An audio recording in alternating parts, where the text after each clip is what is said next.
Hello friends, পোস্টে আপনাদের সকলকে স্বাগতম। এই ভিডিওর মাধ্যমে জানবো আইসিসি টেস্ট চ্যাম্পিয়নশিপ 2025 থেকে 27 যে টুর্নামেন্টটা চলছে, এই টুর্নামেন্টে পয়েন্ট টেবিলের অবস্থান বা টেস্ট চ্যাম্পিয়নশিপের পয়েন্ট টেবিলে কে কোথায় আছে বা বাংলাদেশের অবস্থান কি। আগেই বলে রাখি, বাংলাদেশ এই টুর্নামেন্টে এবার উন্নতি করেছে, পাকিস্তানকে হারিয়ে পয়েন্ট টেবিলে উপরের দিকে উঠে এসেছে। যাই হোক, পুরো ভিডিওটা দেখবেন এবং চ্যানেলটি সাবস্ক্রাইব করবেন, তাহলেই জানতে পারবেন।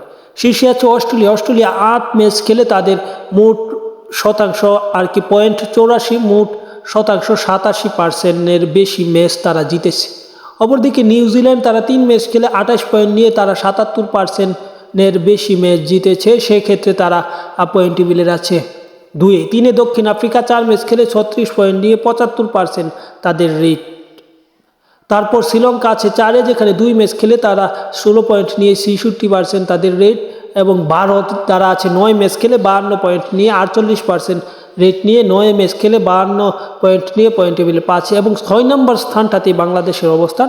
বাংলাদেশ পাকিস্তানকে হারিয়ে 3 ম্যাচ খেলে 16 পয়েন্ট নিয়ে আছে 44% হারে তারা আছে পয়েন্ট টেবিলের 6 নম্বরে। 7 নম্বরে পাকিস্তান, 3 ম্যাচে 12 পয়েন্ট। 8 নম্বরে আছে ইংল্যান্ড, 10 ম্যাচে 28 পয়েন্ট, তাদের 31%। অপরদিকে 9 নম্বরে আছে 8 ম্যাচে 4 পয়েন্ট নিয়ে 4% শতকরায় আছে ওয়েস্ট ইন্ডিজ সবার শেষে। আর আরেকটা কথা না বললেই নেই, মূলত বাংলাদেশ পাকিস্তানকে পরবর্তী ম্যাচ হারাতে পারলে ভারতকে টপকে 5ম স্থানটা বাংলাদেশ দখল করে নেবে এবং ড্র করলে ভারতের প্রায় সমানই পয়েন্টে বলতে গেলে শতকরা থাকবে। সেই হিসেবে বাংলাদেশের সামনে সুযোগ আছে পয়েন্ট টেবিলের 5ম স্থানে ওঠা। এবং বাংলাদেশের এরপরে আরও সিরিজ আছে, সেই সিরিজগুলো ভালো করতে পারলে হয়তো অন্যান্য দল নিচে নামবে, বাংলাদেশের সামনে আরও সুযোগ থাকবে। কারণ ঘরের মাটিতে বাংলাদেশের আরও অনেকগুলো সিরিজ আছে, সেই সিরিজগুলো জয়ের বিকল্প বাংলাদেশের হাতে অন্য কিছু নেই।